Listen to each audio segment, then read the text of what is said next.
우리 아버지께서는 우리가 구하기도 전에 우리에게 필요한 것이 무엇인지 아십니다. 마태복음 6장 8절입니다. 그러므로 그들을 본받지 말라. 구하기 전에 너희에게 있어야 할 것을 하나님 너희 아버지께서 아시느니라. 그들을 본받지 말라. 세상 사람들을 본받지 말라. 하나님의 백성인 너희는 이방인들을 본받지 말라. 그들처럼 되지 말라, 이를 말씀하고 있습니다. 여러분, 세상 사람들, 불신자들처럼 살지 말라, 이 말씀을 하고 있습니다. 여러분, 세상 사람들은 먹기 위해 삽니다. 그리고 무엇을 먹을까, 그리고 무엇을 입을까, 여기에 온 정신을 집중해 살아갑니다. 그 때문에 뭐가 있습니까? 그것 때문에 굉장히 불안한 겁니다. 내가 어떻게 먹고 살지? 그리고 내가 어떻게 입고 남에게 보여질까? 인간은 누구나 폼생폼사입니다. 대한민국 수도 서울이 폼생폼사가 심합니다만은 이거는 전국적인 현상이고 모든 사람이 그렇습니다. 그래서 남에게 어떻게 보여질 것인가? 여기에 초미의 관심사가 있습니다. 어떻게 먹고 살 것인가?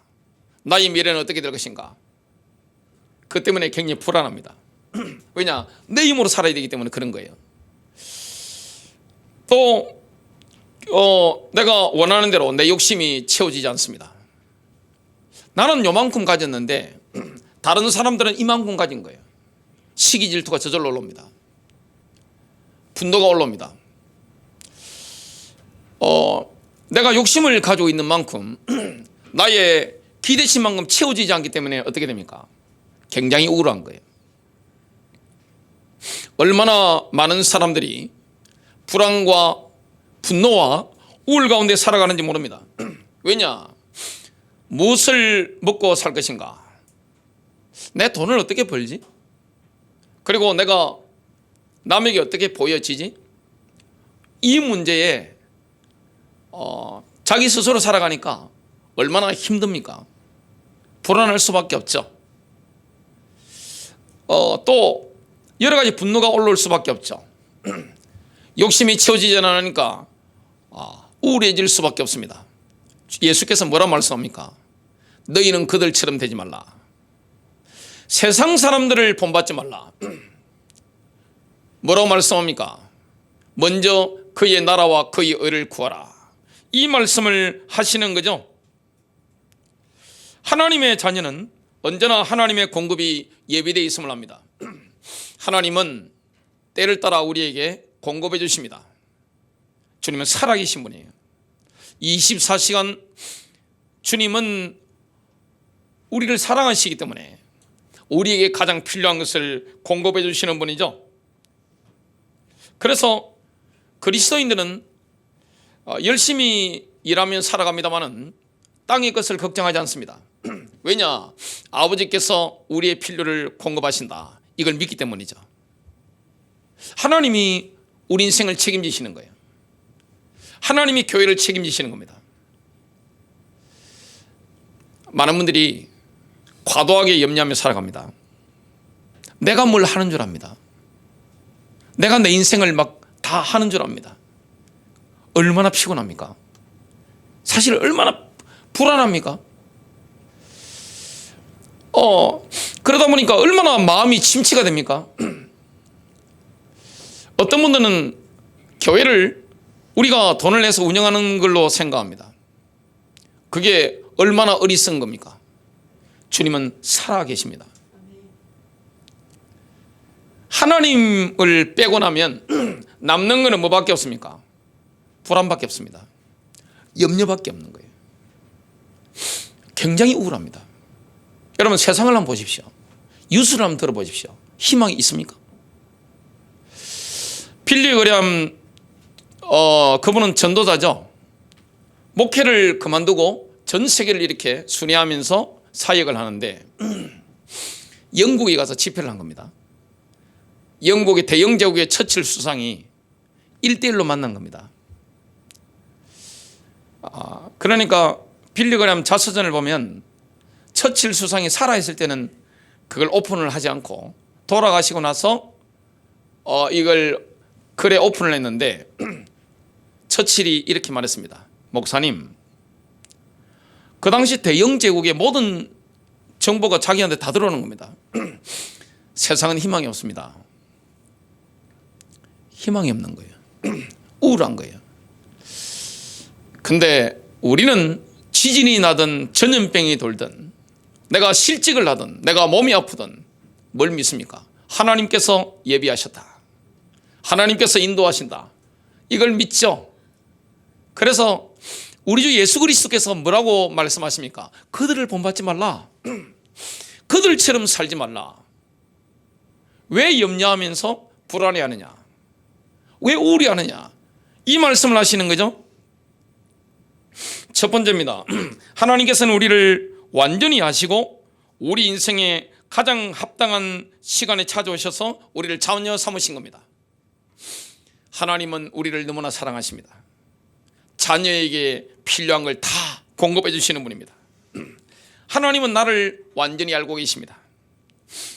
하나님은 우리의 머리카락이 몇 개인지 다 세시죠? 옛날에 제가 이 머리카락이 굉장히 많았습니다. 지금 좀 빠졌더만요. 근데 몇 개인지 모르겠습니다. 제 머리카락도 세려면 굉장히 시간 많이 걸립니다. 제가 20대 때 학생들에게 그랬습니다. 중고등학생들에게 머리카락 하나에 얼마 그러니까 저요 해가지고 뽑았는데 몇 개 뽑았느냐? 300개. 300개 뽑은 거예요. 그러니까 뽑고 나니까 더 났어요. 흰머리가. 세차가 더 난 거예요. 여러분, 주님은 우리의 머리카락이 몇 개인지 다 세시죠. 여러분의 형편이 어떤지 아시죠? 여러분이 지금 은행 계좌에 얼마가 꽂혀 있는지 아십니다. 여러분의 전체적인 재정의 포트폴리오가 어느 정도 구성되는지 아십니다. 모든 걸 다 아십니다. 시편 139편 1절부터 7절입니다. 오 주여, 주께서 나를 살피시고 나를 아셨나이다. 주께서 나를 나의 안고 일어서는 것을 아시고 멀리서도 나의 생각을 이해하시오며 나의 행로와 나의 눕는 것을 둘러싸심으로 나의 모든 길을 익히 아시오니 하나님 여러분들이 가시는 길을 아십니다. 내 인생의 코스들을 완벽하게 아시는 거예요. 거기에 어떤 위험이 있는지 아십니다.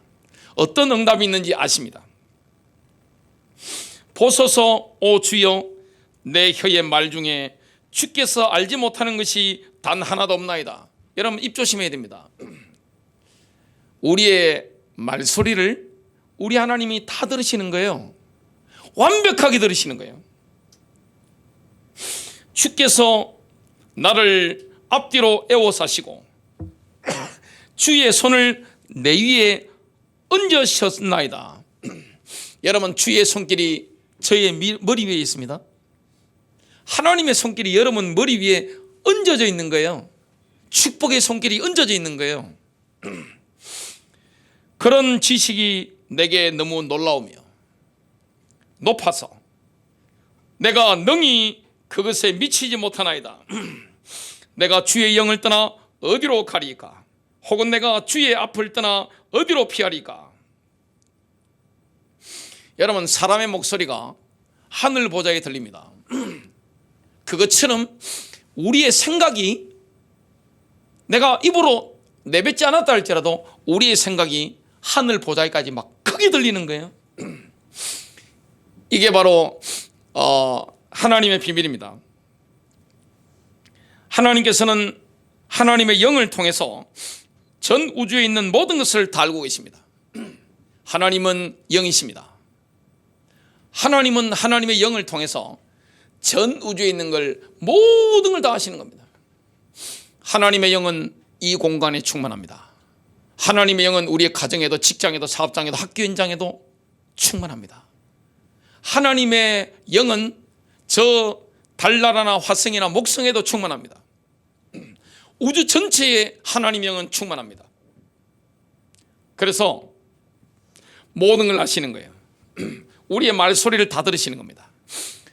여러분들이 지금 어떤 생각을 하고 계신지 다 들으시는 거예요. 지금 여러분의 상황이 어떻는지 다 파악하고 계신 거예요.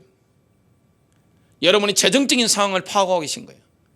인간관계에 지금 어떤 어려움을 내가 가지고 있는지 아시는 겁니다. 여러분들이 지금 의학적인 데이터를 하나님이 완벽하게 깨뜨려 보고 계시는 겁니다. 주님은 그런 분입니다. 하나님은 모든 것을 알고 계십니다. 하나님의 전지하심. 하나님은 전지하신 분이죠. 모르는 게 없습니다. 요한일서 3장 20절. 하나님은 우리 마음보다 크시고 모든 것을 아시느니라. 단 한 개도 모르시는 게 없죠. 지상에 보면 작은 벌레들이 있죠. 그걸 완벽하게 아십니다. 여러분, 고래들, 상어들, 참치들, 민물에 가면 잉어들, 향어들 많습니다. 붕어 이런 것들, 미꾸라지부터 해가 장어부터 해가지고 모든 걸 다 아시는 거예요. 산에 어떤 나무들이 있는지 다 아시는 거예요. 저 먼 우주에 은하계가 얼마나 많습니까? 모든 별들을 특성까지 완벽하게 아십니다. 어느 정도까지 아십니까? 선한목자교회 1층이나 지하에 보면 수의분이 있는데 기질이 성격이 완전 다르세요. 기질 속에 성격이 나오잖아요. 한 분은 완전 직진입니다. 한 분은 좀 조심스러운 분입니다. 오늘 완전 직진하시는 우리 수의분이 계신데 선한목자교회한테는 그냥 막 굽신굽신 하시는데 다른 분들한테는 굉장히 좀 뻣뻣하세요. 막 싸우기도 하시고. 하나님은 여러분의 기질과 성격 다 파악하셨습니다.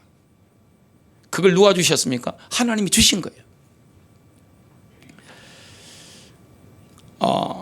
바울은 하나님이 전지하심을 이렇게 선포하죠. 고린도전서 2장 9절부터 10절입니다. 하나님께서 자신을 사랑하는 자들을 위하여 예비하신 것들은 눈이 보지 못하고 귀가 듣지 못하였으며 사람의 마음속에 들어가지도 못하였도다 함과 같으니라. 그러나 하나님께서 자신의 영으로 우리에게 그것들을 계시하셨으니 성령께서는 참으로 모든 것, 즉 하나님의 깊은 것들을 살피시느니라. 하나님은 전지하십니다. 이걸 우리는 알고 있습니다. 우리는 미래의 하나님 앞에서 우리 자신을 설명할 준비를 해야 됩니다. 내가 하는 말들이 있죠. 내가 하는 행동들, 내가 했던 결정들, 여기에 대해서 우리 주님이 물어보시죠. 왜 그랬니? 그러면 우리가 다 설명해야죠. 우리가 잘했던 거 못했던 거 하나님은 다 알고 계십니다. 히브리서 4장 13절. 그분의 눈앞에서 드러나지 아니하는 창조물이 하나도 없고 모든 것이 우리와 상관하시는 그분의 눈에 벌거벗은 채 드러나 있느니라. 여러분, 우리 주 예수 그리스도의 지식은 초월적입니다. 우리의 수준으로 생각하면 안 됩니다. 하나님의 초월적인 지식과 지혜는 예수님의 지상 사역을 통해서 잘 오픈됩니다. 뭘 보면 확실하게 알 수 있습니까? 예수님이 어느 정도 지혜롭고 지식이 많으신지, 어느 정도 깊이 아시는지 가룟 유다를 보면 알 수 있습니다. 여러분, 사기꾼들을 만나봤습니까? 저는 목회하면서 사기꾼들 여러 명 봤습니다. 숨 쉬는 거 외에는 다 거짓말인 분들이 계셔가지고 제가 늘 이렇게 관찰하면서 본 적이 있는데 사기꾼들 보면 얼마나 거짓말을 잘하는지 모릅니다. 입에 침도 안 바르고요.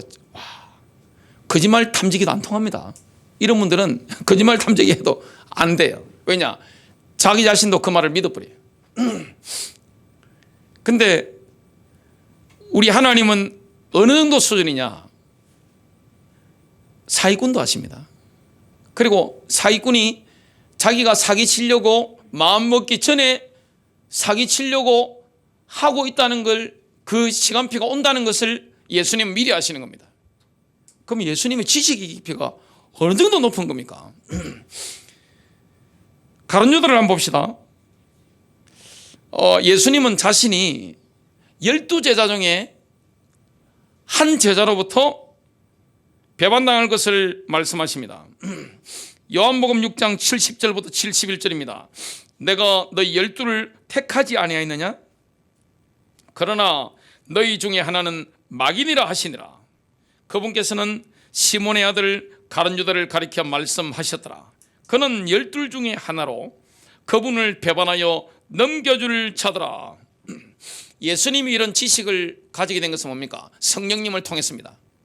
성령님은 온 우주에 충만합니다. 안 계신 곳이 없습니다. 영이십니다.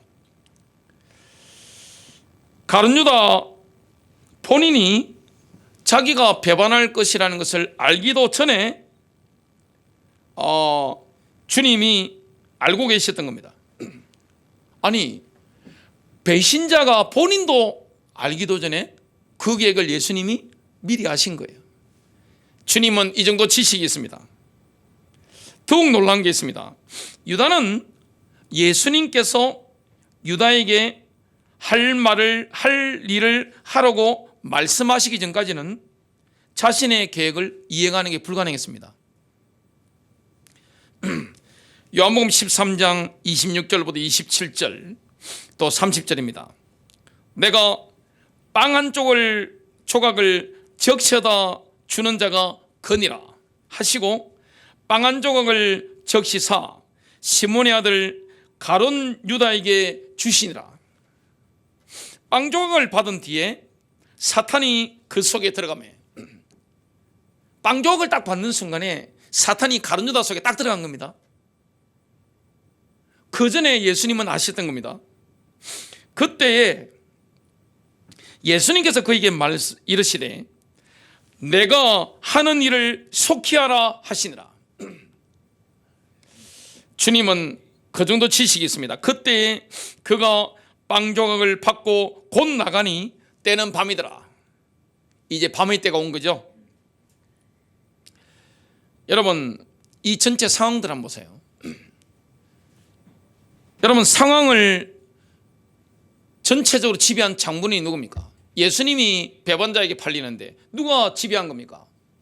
가룟 유다가 아니에요. 바로 예수님이십니다. 배신자가 상황을 주도한 게 아닙니다. 배신을 당하신 예수께서 그 지식을 가지시고 상황을 다 주도하신 겁니다. 두 번째입니다. 하나님께서 모든 것을 완전하게 지배하고 계시기 때문에 우리는 하나님의 뜻 안에서 기도할 때마다 응답받습니다. 하나님이 모든 상황을 지배하고 계십니다. 우주를 지배하고 계시는 겁니다. 저와 여러분의 인생의 모든 여정을 지배하고 계시는 겁니다. 하나님의 지식의 완전함을 우리가 이해하게 되면 그 어떤 일도 하나님을 기습적으로 공격할 수 없다는 걸 알게 됩니다. 하나님께는 비상상황이 없습니다. 와, 이런 일이 있었어? 그런 게 없어요. 하나님 다 알고 계십니다. 가룟 유다가 배신할 거 다 하셨어요. 하나님께는 그 경상도 말로 시급한다 그러죠. 시급할 일이 없는 거예요. 놀랄 일이 없는 겁니다.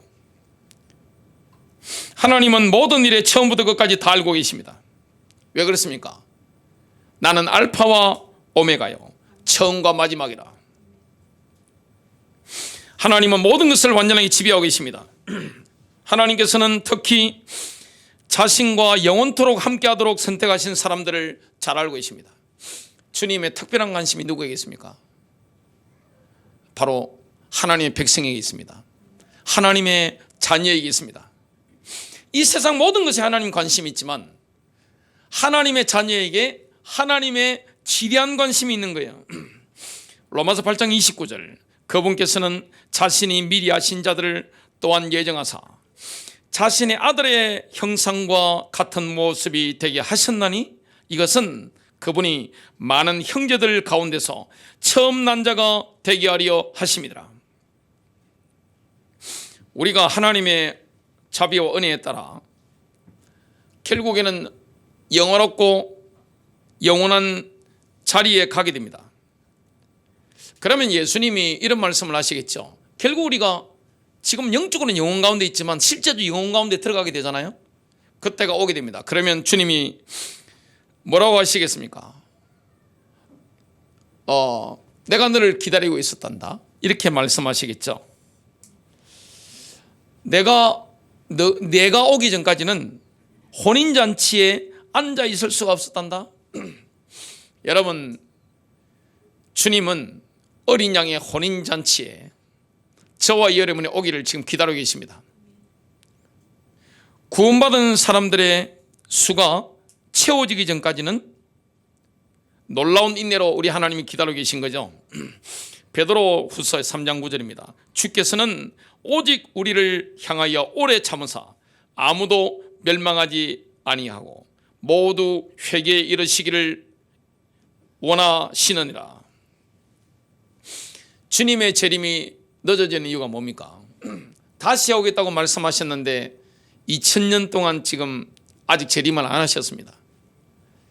그 이유가 뭡니까? 아무도 멸망을 원하지 않는 겁니다. 다 이 복음 속에 들어오기를 원하는 겁니다. 그래서 기다리고 계신 거죠. 우리는 하나님의 뜻 안에서 기도해야 됩니다. 왜냐? 하나님이 모든 상황을 지배하고 계십니다. 여러분 인생을 한번 뒤돌아보세요. 내 인생 내 마음대로 사라집니까? 그런 건 없어요. 교회가 우리 마음대로 됩니까? 그런 건 없습니다. 이 지구가 우리 마음대로 움직이십니까? 여러분, 인류 역사가 어떻게 흘러갑니까? 요한계시록을 보면 정확하게 나옵니다. 예언되어 있습니다. 저와 여러분의 인생에 가는 길을 세상에서는 운명이라고 하고 기독교에서는 뭐라 합니까? 섭리라고 하죠. 하나님의 섭리대로 가는 겁니다. 우리에게 자유의지가 있지만 큰 틀에서는 이 하나님의 그 섭리, 세상적으로 본다면 운명을 벗어날 길은 없는 거죠. 하나님이 모든 걸 지배하시는 겁니다. 그러면 기도 응답 받으려면 뭐 해야 됩니까? 우리의 뜻이 아닙니다. 하나님의 뜻 안에서 기도해야 되는 겁니다. 여러분, 응답 받으려고 하면요, 자기 중심에서 벗어나야 됩니다. 자꾸만 자아를 만족시키려고 하는, 내 욕심을 만족시키려고 하는 내 중심적인 사고에서 벗어나야 됩니다. 하나님의 관점에서 봐야 됩니다. 하나님의 뜻을 우리가 기도해야 되죠. 우리에게는 때때로 필요한 것이 있습니다. 만약 우리가 기도하는 법을 배운다면 그게 얼마나 큰 기쁨이 됩니까? 큰 응답이 됩니까? 요한일서 5장 14절부터 15절입니다. 그분 안에서 우리가 가진 확신은 이것이니 곧 우리가 그분의 뜻대로 무엇이든 구하면 그분께서 우리 말을 들으신다는 것이라. 우리가 무엇을 구하든지 그분께서 우리 말을 들으시는 줄 우리가 알진대. 하나님의 뜻대로 구하면 하나님께서 우리의 말을 들으시는 겁니다. 우주에 충만하신 분이에요. 우리 생각도 크게 들립니다. 내 입술의 말도 크게 들립니다. 교회가 합심해서 기도했다, 엄청나게 크게 들리는 거예요. 우리의 신음과 우리의 기쁨과 저와 여러분의 환호성과 우리의 말소리, 우리의 생각의 소리를 하나님은 다 듣고 계십니다. 그렇기 때문에 하나님의 뜻 안에서 기도하면 어떻게 됩니까? 바로바로 응답되는 거죠. 우리가 그분께 구하여 청원한 것들을 얻은 줄 우리가 아느니라. 주님이 기도할 때 그 응답에 대해서 이렇게 말씀합니다. 마가복음 11장 24절. 그러므로 내가 너희에게 이르노니 너희가 기도할 때 무엇을 원하든지 너희가 그것들을 받는 줄을 믿어라. 그리하면 너희가 그것들을 받으리라. 우리가 기도할 때 우리가 요청한 것을 받습니다. 이미 받은 줄로 믿어라, 이 말씀을 하고 있습니다.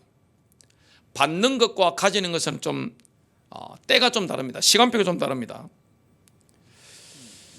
받는 것은 문제 해결입니다. 하나님 들으시니까 문제 해결 받은 거예요. 그런데 가지는 것은 뭡니까? 그 해결 이후에 따라오는 경험적인 사실입니다.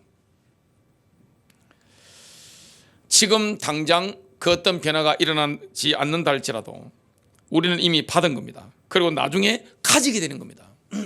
받고 나중에 가지게 되는 겁니다. 큰 세 번째입니다. 저와 여러분이 뭘 위해서 기도해야 됩니까? 돈이 아닙니다. 임마누엘입니다. 돈이 문제가 아닙니다. 하나님의 의입니다. 순서를 완전히 바꿔야 됩니다.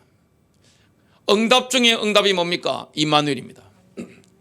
응답 중에 응답이 뭡니까? 저와 여러분이 하나님의 뜻 가운데 구하는 겁니다. 전체가 살면 내가 사는 거예요. 여러분, 하나님이 뭘 원하시는지 여기에 우리가 관심이 있어야 됩니다. 예루살렘의 평강을 위해서 기도해라. 교회 전체를 놓고 기도해라. 목회자를 놓고 기도하라. 연약한 지체들 놓고 기도하라. 어려움 당하는 성도를 놓고 기도하라. 지금 예수 그리스도의 복음을 거부하고 지옥의 멸망의 불구덩이를 향해서 달려가고 있는 불신자들을 놓고 중보 기도해라. 여기 하나님의 계획이 더 큰 겁니다. 그래서 무조건 주시옵소서, 그건 아니에요. 무조건 주시옵소서가 아니라 하나님의 뜻 가운데 주시옵소서, 그래야 되는 겁니다. 디모데전서 6장 10절입니다. 돈을 사랑함이 모든 악의 뿌리이니 어떤 자들이 돈을 탐내다가 믿음에서 떠나 잘못하고 많은 고통으로 자기를 찔러 꿰뚫었도다. 모든 악의 뿌리가 뭡니까? 돈입니다. 여러분, 왜 살인하죠? 돈입니다. 왜 사기치죠? 돈입니다. 왜 남의 뒤통수를 치죠? 다 돈입니다. 왜 남을 짓밟습니까? 다 돈이죠. 모든 악의 뿌리가 돈입니다. 그래서 돈에 환장한 사람은 반드시 믿음에서 떠나갑니다. 하나님 떠나가게 되어 있습니다. 예외가 없습니다. 저는 교회 여러 군데를 다녔고 수십 년 동안 교회를 다녔습니다. 하나님보다 돈을 우선시하는 사람은 반드시 신앙을 버렸습니다. 그 사람이 집사든 장로든 목사든 예외가 없었습니다. 신앙을 떠나가는 거예요. 믿음을 버리는 겁니다.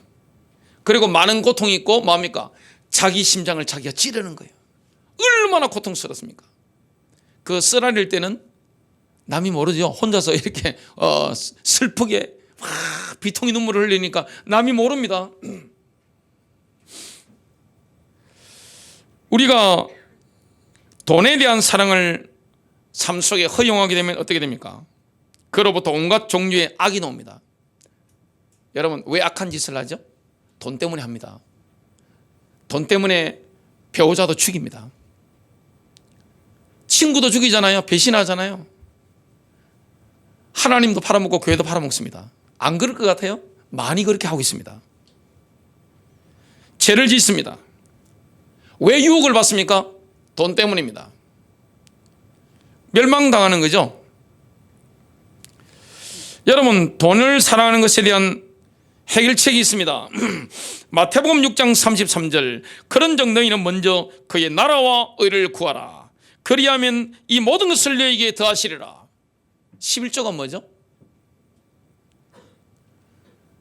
나의 재정에 대한 주인이 누구라는 겁니까? 하나님이라는 걸 인정하는 거죠. 불신자는 그렇게 할 필요 없고 신앙인은 그렇습니다. 그래서 모든 목회자들이 이야기하는 겁니다.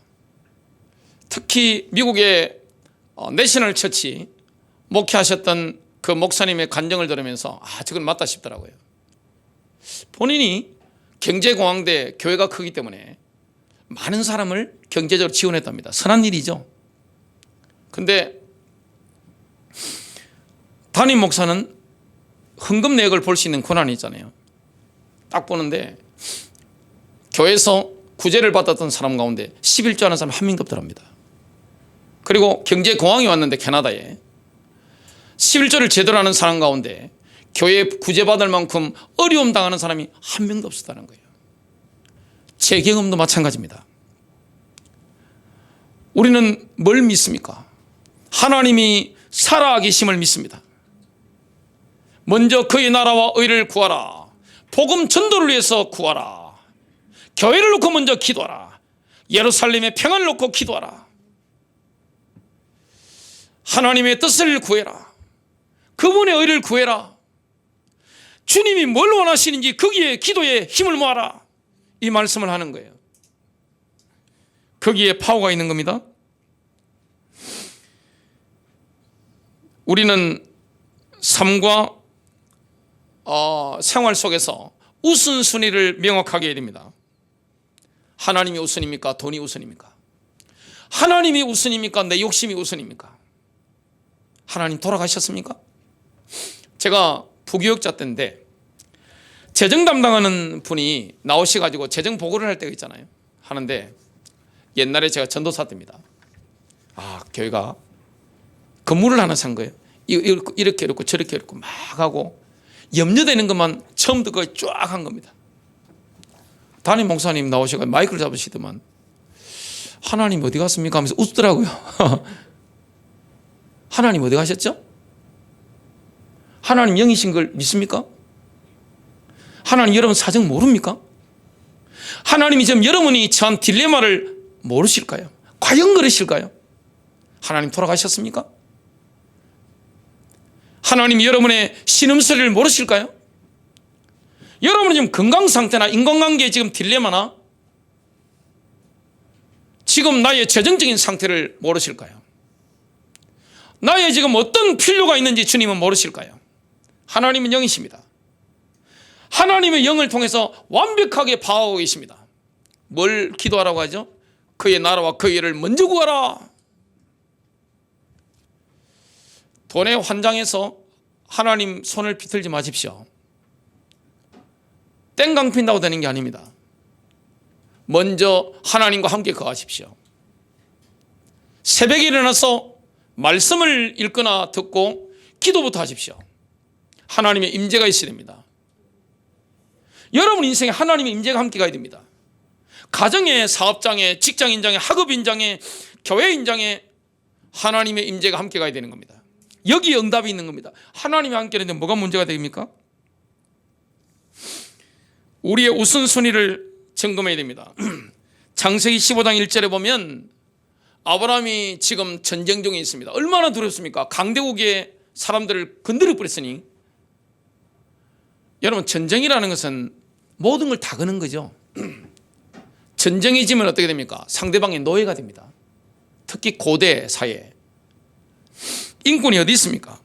이 일들 뒤에 주의 말씀이 환상 속에서 아브라함에게 임하여 이르시되 아브라함아 두려워하지 말라.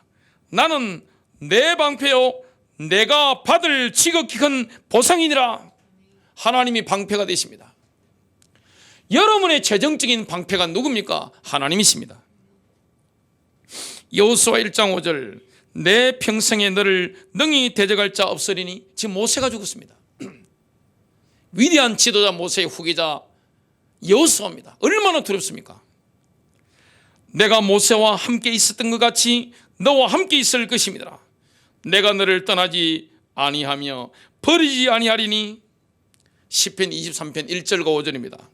여호와는 나의 목자시니 내게 부족함이 없으리로다. 내 잔이 넘치나이다. 시편 118편 6절입니다. 여호와는 내 편이시라. 내가 두려워하지 아니하리니 사람이 내게 어찌할까. 주님께서 우리를 위하시기 때문에 그 어떤 것도 두려워해야 될 이유가 없는 겁니다. 다들 멘탈이 나가버리잖아요. 어려움 당해보세요. 이성 잃어버립니다. 근데 믿음이 있으면 어떻게 됩니까? 담대한 거예요. 평안한 거예요.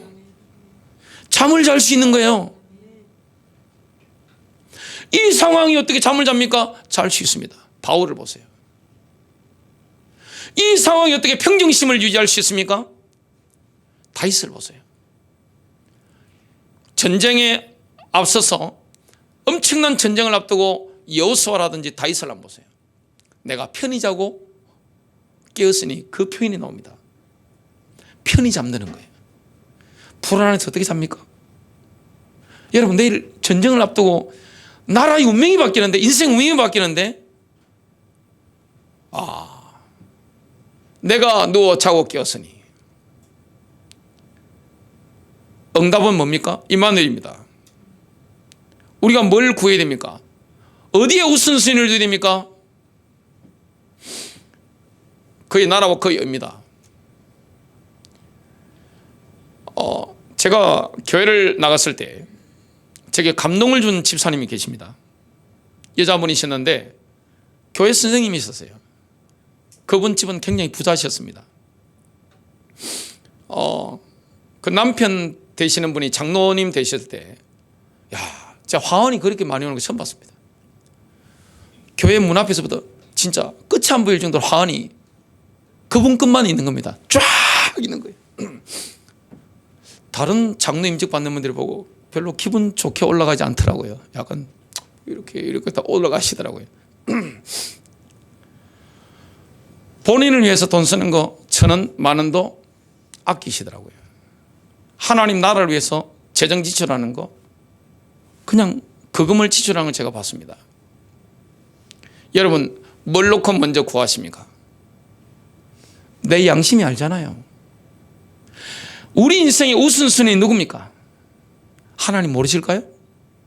여러분의 지갑 사정 하나님 모르실까요? 여러분의 건강 상태 하나님 모르실까요?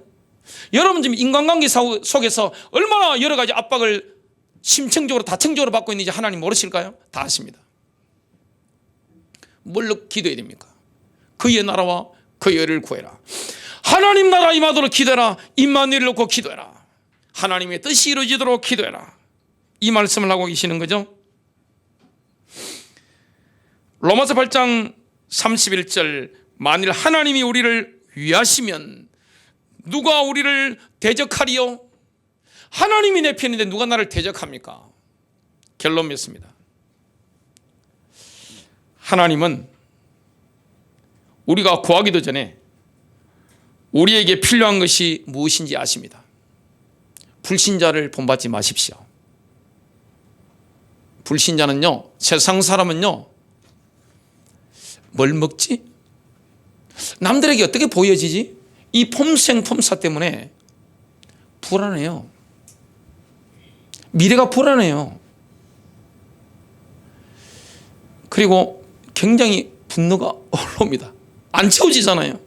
욕심대로 안 되니까 어떻게 됩니까? 상당히 우울한 거예요. 길거리 다니면서 한번 보세요. 어떤 인상으로 다니는지. 우리는 누굴 믿습니까? 하나님을 믿습니다.